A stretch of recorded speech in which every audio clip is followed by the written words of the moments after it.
नाशिकमधल्या रमाबाई आंबेडकर कन्या विद्यालयात काही संगणक हे बंद अवस्थेत असल्याचं समोर आलेलं आहे, तर काही सुरू सुद्धा आहेत. मात्र इंटरनेटची सुविधा नसल्यानं इथल्या विद्यार्थ्यांची मोठी अडचण होतीये.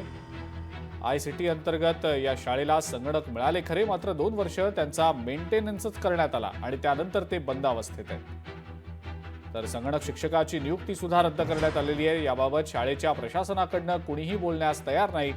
त्यामुळं त्यांची या संदर्भातली प्रतिक्रिया समजू शकलेली नाही. मात्र इथला सगळा आढावा आमचे प्रतिनिधी महेश महाले यांनी घेतला. आपण पाहूया. देशातील शाळांची सद्यस्थितीमध्ये काय परिस्थिती आहे याबाबत केंद्र सरकारने नुकताच अहवाल सादर केलेला आहे. यामध्ये धक्कादायक माहिती समोर आलेली आहे. जवळपास केंद्र शासनाच्या अहवालानुसार 57% शाळांमध्ये संगणक आहे, तर उर्वरित शाळांमध्ये संगणक देखील नाही. तर काही शाळांमध्ये संगणक आहे, मात्र इंटरनेटची सुविधा नाही. आता आपण नाशिकच्या रमाबाई आंबेडकर कन्या विद्यालयामध्ये आहोत. या शाळेमध्ये जर बघितलं तर संगणक आहे, मात्र ते काही संगणक हे बंद अवस्थेत आहे, तर काही संगणक हे चालू अवस्थेमध्ये आहे. मात्र या ठिकाणी इंटरनेटची कुठलीही सुविधा देण्यात आलेली नाही.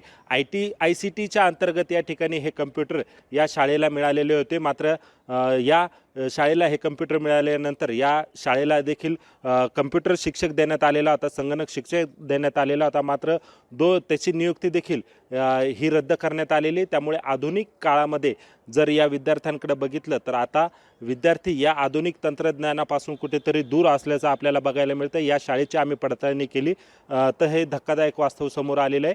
विद्यार्थी जे आहे जे गरीब घराण्यातून विद्यार्थी येतात त्या या आधुनिक तंत्रज्ञानापासून कुठेतरी दूर जातानाचं हे धक्कादायक वास्तव हे समोर आलेले. यामुळे आता केंद्र सरकार असेल किंवा राज्य सरकार असेल, या शालेय शिक्षण विभागाच्या माध्यमातून या शाळांना संगणक आणि इंटरनेटची सुविधा कशा पद्धतीने प्राप्त करून देता हे पाहणं देखील तितकंच महत्त्वाचं ठरणार आहे.